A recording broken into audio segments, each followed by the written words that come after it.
Hey everybody, Derek Christensen here. I'm an estate planning attorney who owns Legion Law, a premier estate planning and probate law firm in Dallas, Texas.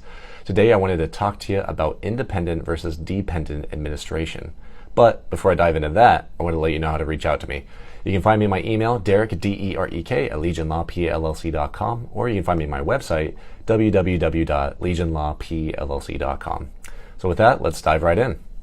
So, this is an interesting topic because you may not know much about it, but it's probably one of the most important things ever. I'll just summarize it frankly. Dependent administration is the worst form of probate. That's it. It takes the cake. It is the bee's knees. It is the best at doing its job, which is making probate the worst. The reason why is because dependent administration means you are dependent on the court to do everything for you or to approve everything that you do. So let me walk you through it. If you pass away and you don't have a will, then there's an assumption that you are going to go through dependent administration. What does that mean? It means that you are required to get approval from the judge for literally everything that you do. So if I want to move money from point A to point B, a judge talks about it. If I want to sell a house, I got to go before a judge. I got to do a hearing. If I want to do anything, literally anything under the sun, it has to get approved by the judge. That's court fees, that is attorney's fees, that is so much work, so many testifying. You have to travel back and forth the entire time. It is brutal. Now, independent administration just means, hey, we have these laws that say make sure you do these things, but other than that, you can do whatever you want. And you can sell houses and transfer bank accounts and all that good stuff without having to get approval from the court. Everybody wants that. But Texas has this law that by default, you are dependent administrative, or you're in the dependent administration. And again, that's if you don't have a will. And if you don't have a will, what you can do to get into independent administration is you can get all the beneficiaries together and you can have them all sign a document that says, yes, we want independent administration. Please don't make us go before you all the time. And that works. If they do that. If they don't sign that document, then you are up a creek with no paddle, my friend.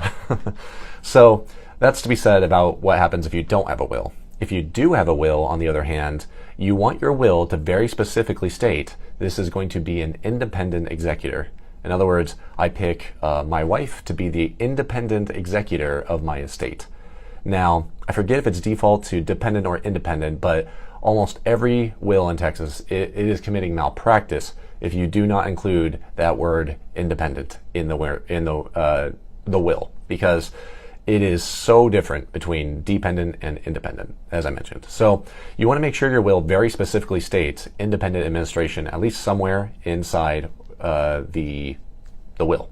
If it doesn't, then you absolutely need to edit it today, because this is going to be the most costly mistake you can make, because dependent administration could easily cost tens of thousands of dollars.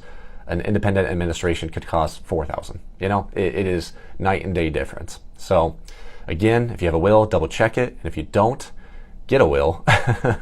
But if you are getting really frisky for some reason, you can, preemptively get people to start signing documents that say, hey, when I die, you're going to have to go through the worst form of probate, but we agree that will make it a little bit less terrible by having it be independent instead of dependent. So whatever. I'm trying to say, get a will and make sure your will says this very specific language, because again, if you don't, the default laws of Texas have a very strong incentive to push you into that very terrible form of probate. And again, I would actually make a ton of money if I did this as a probate attorney, but it is such a pain in the backside. So make sure you do that. It is extremely important. It will dramatically change your probate if you don't have it.